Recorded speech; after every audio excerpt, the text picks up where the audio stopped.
大家好，我係香港賽車運動員唐偉峰。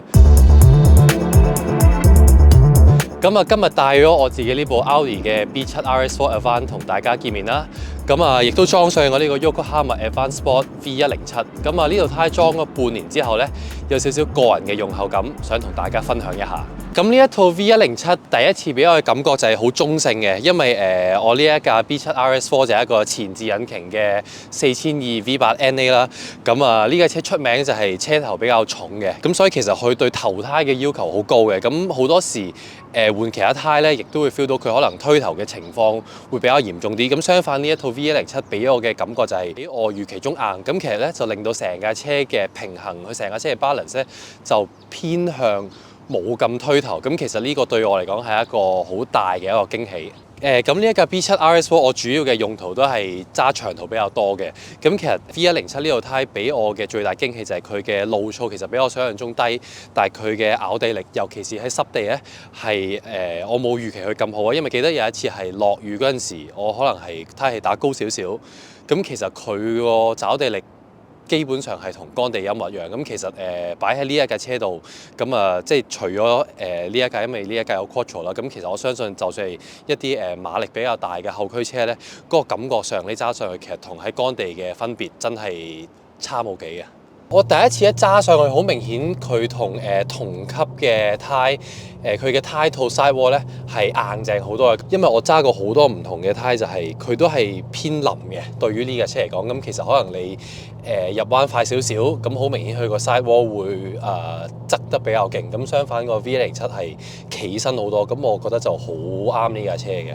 佢落雨嗰陣時非常之好啦。當然呢架本身已經係有4驅 Quattro 系統啦。落雨嗰陣時一定係有好大嘅優勢。但係我覺得我試過喺大陸揸啦，落大雨，胎氣可能打高少少，佢排水嘅功能同埋就算有時真係可能行個水凼有少少輕微我哋叫做 aquaplane 嘅情況之下咧，好都好定嘅。即係佢俾到我好大嘅信心。即係基本上我覺得呢架車配咗V107之後，其實落雨同埋乾地揸嘅方法係完全一樣。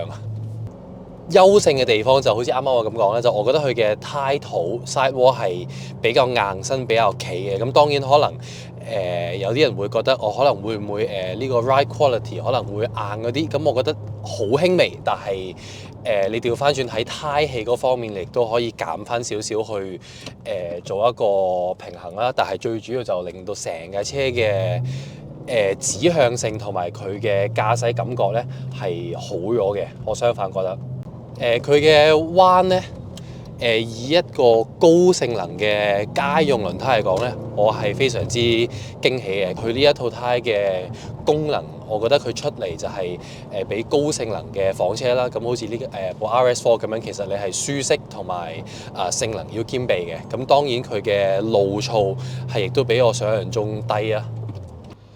佢好好收嘅，係啊，即係當然佢亦都唔係咩熱熔胎啊。其實佢係好適合你，基本上喺任何天氣、任何情況之下，一着車一行。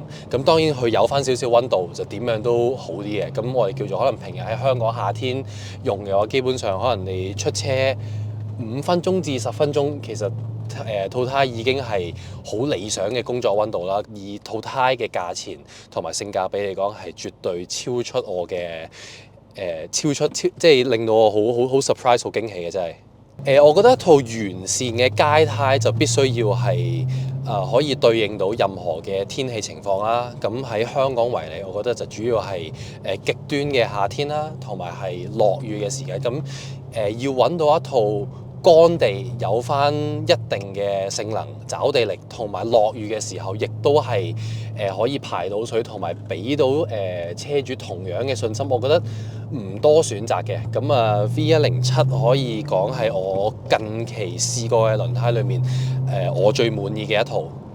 我覺得 V107好適合一啲追求少少性能嘅駕駛者係啦。如果你話當然，如果你嘅車嘅主要用途係完全係為咗舒適嘅，我當然覺得係有更加好嘅輪胎。但係如果你本身嘅車係有少少性能，或者係你想追求駕駛嘅樂趣，我覺得係非常之好。因為佢第一，佢唔會令到你成架車好燉啦。